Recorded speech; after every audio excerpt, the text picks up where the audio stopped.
I've been waiting 26 years for this moment.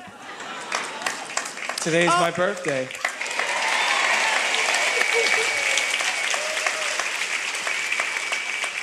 Every day is your birthday. Every day is my birthday. Because every day, Source is flowing abundance every day. Most definitely. But we're out of time. Yes. Oh, well, this is as good as it gets. Yeah. And the other gentleman, you really answered just about So everything. this is just greediness. This is, yeah. We recommend it. This is We receiving all that the universe has for Yeah. me. Yeah. And I was first introduced to you in 1991, and I was told that I was dying or that I was going to die, but obviously that didn't happen because I'm here talking to you now. So,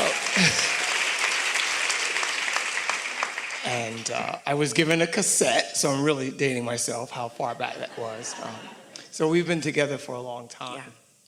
And it's just a little bit of piggybacking on what you were talking about. I just wanted you to speak a little bit more about contrast, because things are going really, really well for me. Let's give it a new word, just for fun. Remember it always.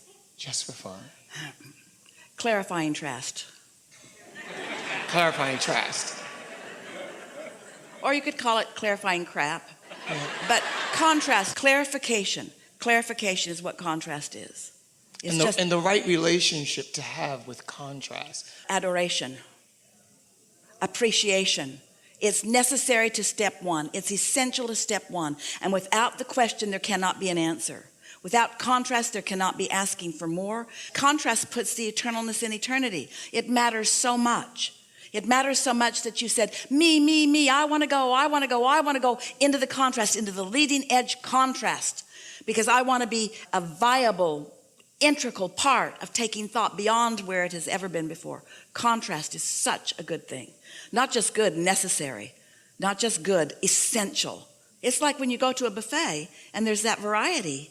And even though there are things that you don't want to eat, you don't say to them, throw all of that away. I don't want it there. Well, just don't put it on your plate. Well, it might get on my plate by accident.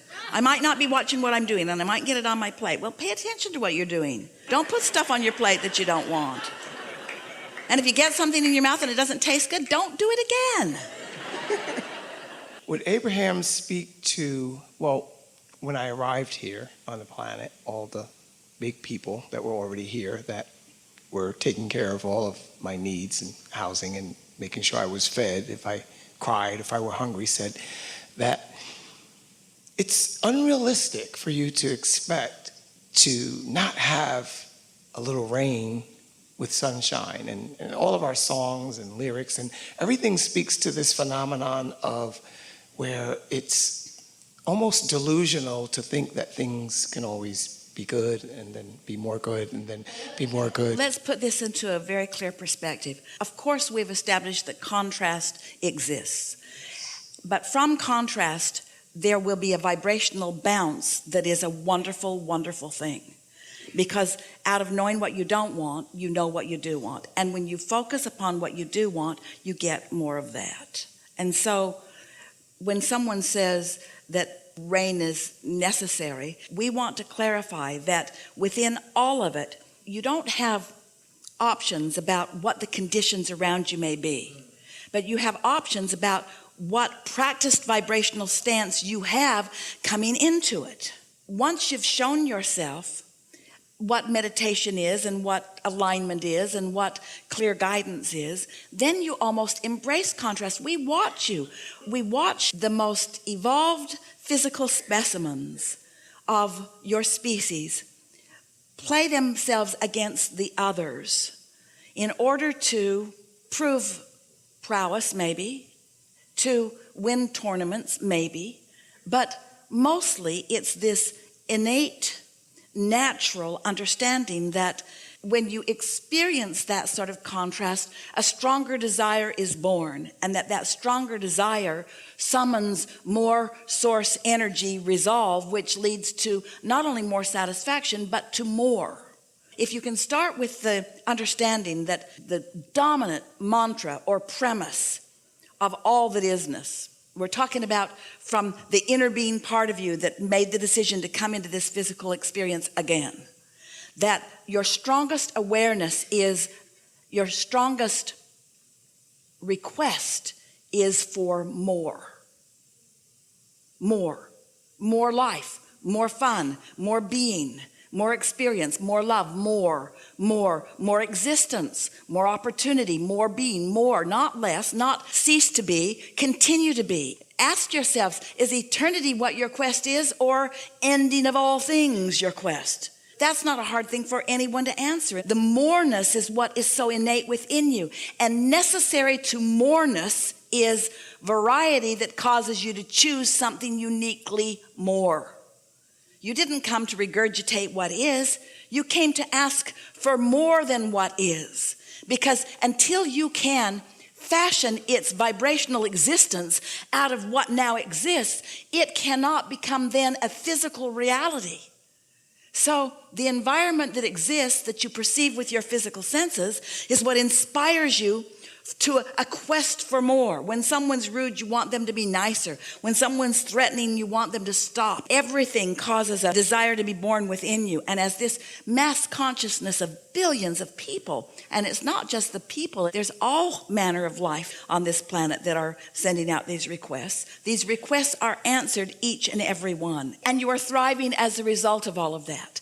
But there is more human suffering while this system is working perfectly than is necessary. And that's why your quest for happiness, you're asking for happiness, someone like us who clarifies how the process works. Because you would not have to know any of this. You don't have to know about law of attraction for it to have its way with you, any more than you need to know about gravity, or if you don't know, you'll just fly up everywhere.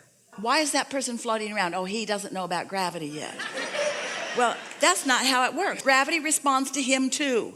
And law of attraction responds to everyone too. So you don't need to know about this stuff. It's showing itself to you. The laws of the universe are demonstrating themselves to you all day, every day. So you don't need to know this in order for contrast to cause you to want something more. So you build a vortex without even knowing that you are. There's a vibrational reality that you've been building from the beginning of your existence. And you don't need to know about it for you to build it. And your inner being is responding to it. And your inner being has been there shining the bright light of what you've asked for. You didn't even need to know that that was there, because your happy heart led you there again and again and again and again and again. It's the perfect setup. Your natural innate quest for feeling good will lead you to the expansion that the contrast has provided. It just doesn't get any better than that. You don't need to know about any of that if your happy heart is what's leading you. But so many of you have given up being led by your happy heart. You want to motivate yourself. There have been other things that have taken a stronger thing. No problem. All that did is make you ask for happiness more. There's nothing that makes you renew your quest for happiness more than unhappiness. And so this can't go wrong. Whether you are in this room and hearing these words and understanding the laws of the universe and the way it all works and the way you hook up with you and what your emotional guidance system is, you don't need to know any of this to succeed magnificently. There's just one little thing. Most humans are not that happy along the way. So you have contrast and you launch rockets, and the next generation benefits from what you put in the vortex because they come in and they don't have beliefs that fight it. But wouldn't you like the generation that gave birth to it to be the one that receives the benefit of it? Wouldn't you like to be the see it, hear it, smell it, taste it, touch it beneficiary of your own hopes and dreams? Wouldn't you like to create your own reality deliberately? Well, that's what you said, and that's why we came.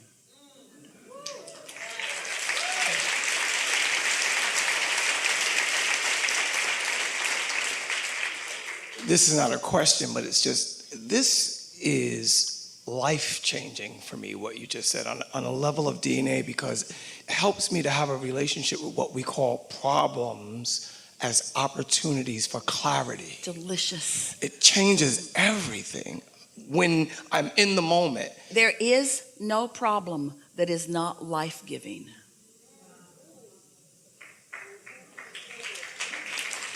Because every problem summons a solution, and the solution is that life coming, you see. Yeah. Bring it on. Bring them on. Bring them on. Bring And that them was on. my intention. Bring them on. And you gave that my makes intention. step 5 much more easier to understand, doesn't it? Yeah, I'll stay in step 5. I'll focus on the problem, but I will be one who becomes solution-oriented faster. Your world is in a place today where so much is right before you for you to contemplate, but so much of the world stays hammering at the problems and pushing against one another when there's all this juicy stuff that you just most recently put into the vortex. Life is extra, extra, extra, extra ripe and ready for the plucking for those who are in the receiving mode and ready. And I stayed there a lot, and it's getting shorter and shorter, the time that I'm in that negative emotion. It's there, and then I'm able to remember that Negative in the emotion moment. is such a blessed, wonderful thing, because negative emotion is pointing out to me how wise my inner being is, how much my inner being loves me, how much work has been done on the solution that I'm not focused upon. You can't feel negative emotion without its counterpart being right there ready for you. Every subject is 2 subjects, wanted and absence of it. And you can be focused all up and down that stick, and you can feel how close you are or how far away you are for what you're asking for. There is no exclusion in this universe of attraction. There's no pushing anything away. There's only attraction, attraction, attraction, attraction, inclusion, inclusion, inclusion. So when a problem comes into your view, and you want to push it away, since there is no such thing as pushing away, since there's only inclusion, doesn't it sort of kind of make you want to go to the other end of the stick that you want to include, rather than stay on the problem end of the stick that you don't want to include? Did you hear that? Humans must believe that there is law of pushing away, that there's law of exclusion, because they'll stay fixated on the problem. We're going to get rid of this. We're going to get rid of this. Everybody's talking about this. We're doing blogs about this. The news is talking about this. Everybody's talking about this. We're talking about this, and we're going to talk about this till it goes away. No, you're not. You're going to talk about this until you create solutions that you don't have access to. So if it's only law of attraction, and it is, when you see something you want and you give your attention to it, you include it in your experience. When you see something you don't want and you shout no at it, you include it in your experience. So when you are focused on a problem, do you want to focus on the problem because there's only inclusion? You say, yeah, I'll focus on the problem and I'll get rid of it. No, that's not an option. You can't get rid of it. You can only include it. So if you can only include it, do you want to focus on the problem? Yeah, because I want to get rid of it. No, there's no getting rid of it. There's only inclusion. So do you want to focus on the problem? Yeah, because I really want to get rid of it. No, there's no getting rid of it. There's a problem and there's a solution, and it's only inclusion. So there's a problem. Do you want to focus on the problem? No, I want to try to focus on the solution and include that in my vibration. Do you hear it? That's the best conversation about law of attraction that has ever been, ever. Yeah. Really good.